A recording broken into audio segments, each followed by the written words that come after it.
નમસ્કાર, હું રાજ. આપ જોઈ રહ્યા છો સ્પાર્ક ટુડે ન્યૂઝ. સુરત શહેરમાં અતિ ભારે વરસાદને પગલે ફાયર વિભાગ દ્વારા 24/7 કંટ્રોલ રૂમ શરૂ કરવામાં આવ્યો છે.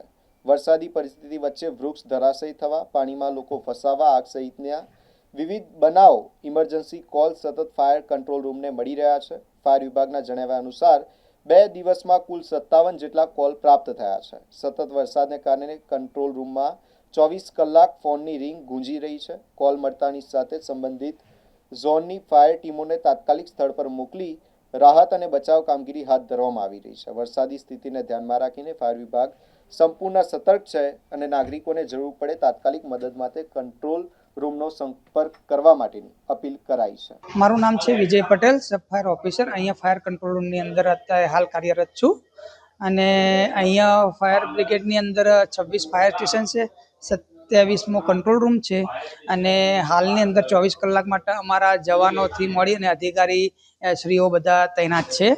અને પાણીની કોઈ પણ સમસ્યા હોય તો અમારી બોટ અને કોઈ પણ અમારા ગાડીઓ બધી તૈયાર જ છે.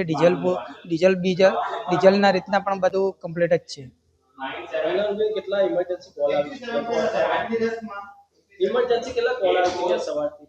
અત્યારે હાલ અમારા ઝાડ પડવાના જે કોલ આવ્યા છે તે 8 લગભગ અલગ જ ઝોનમાંથી 8 કોલ આવેલા છે અને મીટર પીટીનો એક શોર્ટ સર્કિટનો કોલ આવેલો છે અને એક સાપનો કોલ આવેલો છે અત્યારે હાલ.